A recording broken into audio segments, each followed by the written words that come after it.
Hi, I'm James Schillinglaw. I'm here once again in ILTM Con, and we're back after 2 years. And I'm here with Victoria Batten, who's the Regional Sales and Marketing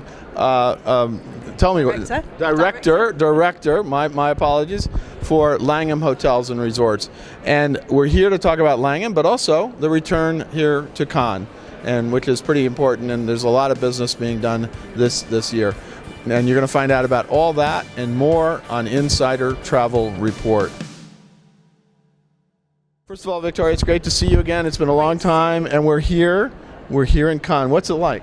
It's fantastic to be back. It's just so nice. Obviously, this is always the culmination of the year, the most fabulous travel show of the year. And just to see, I feel like I've seen more people in the last 24 hours than in the last 2 years. Well, you're probably true. We have, exactly. You can find them just walking down the street in Cannes. Indeed. I know for me. It's the whole world back in one place. Absolutely. And I got to budget about 15 more minutes of time every hike I do here because I'm going to run into somebody. Exactly. Now, let's talk a little bit about what's going on at Langham.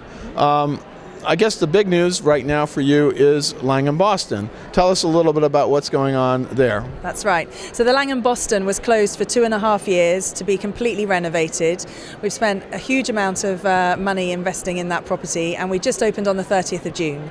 So the hotel looks spectacular. It's housed in the former Federal Reserve Bank of Boston, and we've really kept hold of that sense of the banking history, the heritage. So through colour schemes, through design techniques by Richmond International, the interior designers, you really have that sense of the bank, but also obviously everything up to date that our modern day travellers expect.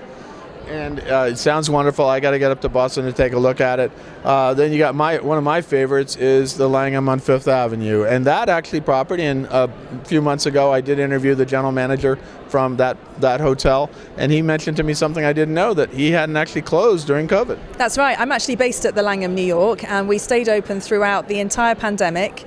And I'm grateful that we did that, because I think that for the travel advisors, they knew that we were open and we were one of the only options. So we kept open. We welcomed our guests. We, all learned many different skills during that time.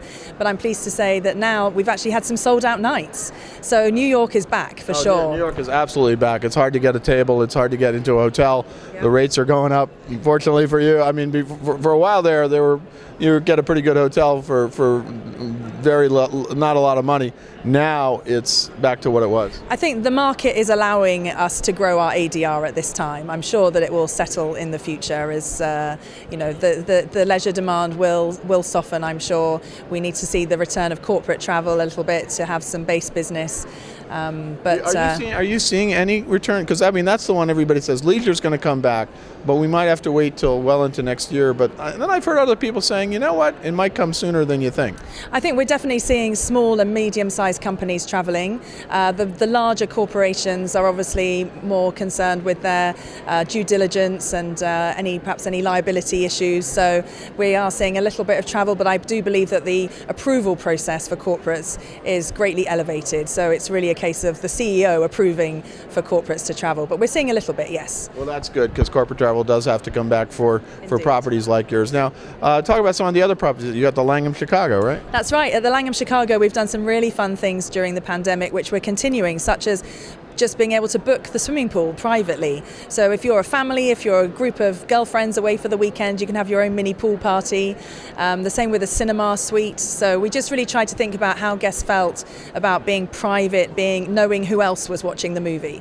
So that's good. We're also, our fantastic spa at the Langham Chicago has really drawn in people for the staycations during this period. No, that's great that those properties. Now, let's talk about some of the other properties you want to highlight. So further afield, the Langham London, obviously. Absolutely. Not only are we pleased to be able to welcome Europeans to the States again following the 8th of November announcement, but also the Americans are welcome in London. And the hotel has the most amazing club, the Langham Club Lounge, which is a huge added value to guests, where they have 5 food and beverage offerings, as well. You can drink cocktails, drink champagne all day. And that's a consistent offering throughout our brand. And just going going back to New York on that, we're going to open a club at the Langham New York in March. Yeah, you told me that. That's right. So this will really elevate the hotel in the luxury landscape. It's only one or two other properties in the city that we've identified, so a real point of difference for us. And I assume maybe that club just could have a little view of the Empire State Building, maybe? Just that the club looks over Fifth Avenue. Oh, Fifth Avenue. A lot of our suites and rooms do look over the Empire State. Fabulous views. I've actually stayed in one where there it is. Directly there. It's just there. No interrupted views. So pretty amazing. Yes. Langham London. Anything else you want to highlight? We just opened the Langham Jakarta. So perhaps for anybody who's travelling via Bali to Bali via Jakarta, then that is a fabulous new property with many different food and beverage options, including Tom Aitkins from the UK. And then our next opening is in the Gold Coast, Australia. Next summer. So hopefully by then we'll be able to go. Exactly, I hope so. I hope so. It's next on my vacation list. Well, I know I was hopeful that Australia would be open in the first quarter. I'm still sort of hopeful, but I've talked to my Australian tourism friends and they were hopeful before this latest variant, but maybe we'll get through this, so we'll see what happens. But that'll be looking, and Gold Coast, so what town is in it there?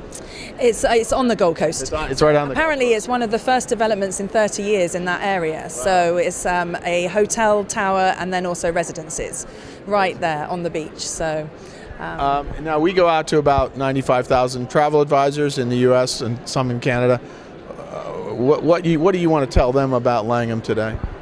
I just want to tell them that the Langham offers great personal, friendly service. We're not stuffy, we're not formal, and we're just very excited to welcome back people to all our hotels. Well, it's absolutely, from my experience at Langham's, they're great hotels to stay in. It was really, literally, the only luxury hotel you could stay in during the pandemic in New York City. And I did do that. You know, the restaurant was just barely open, but I ate in the restaurant.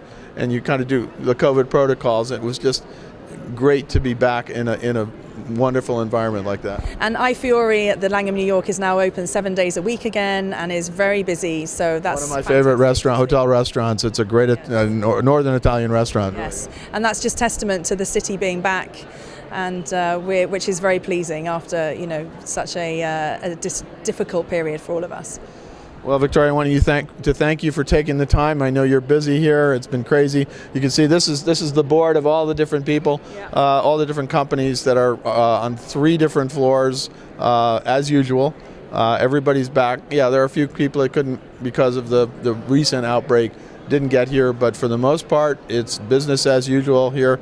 Masks. We're not masked right now, but normally we'd be masked and tested, and you got to go with all the French regulations about getting our flimsy little CDC cards into their French system, and pay some money, and they're happy. It was easy. We just went to the pharmacy and got it done. It was very easy, but we parted with about 30 euros, but that was okay. Yeah, exactly. Worth it, right? Worth it, absolutely. And I would just like to add that it really seems that the advisors have got reasons to speak to the hotels. It's not just what's an update, but it's really about strategic ideas and initiatives to support each other, which is fantastic. The sense of partnership is very strong. Well, and I think, to be honest with you, one of the benefits of COVID, if there was a benefit, is that the partnerships got stronger, I think, and everybody had to help each other out, whether you were a travel advisor, whether you were a hotelier, whether you was a cruise line.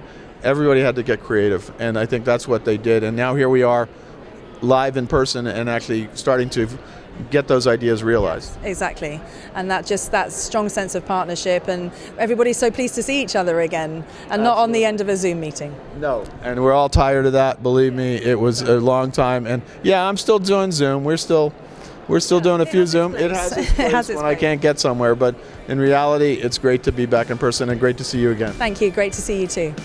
I'm James Schillinglaw, and this is Insider Travel Report.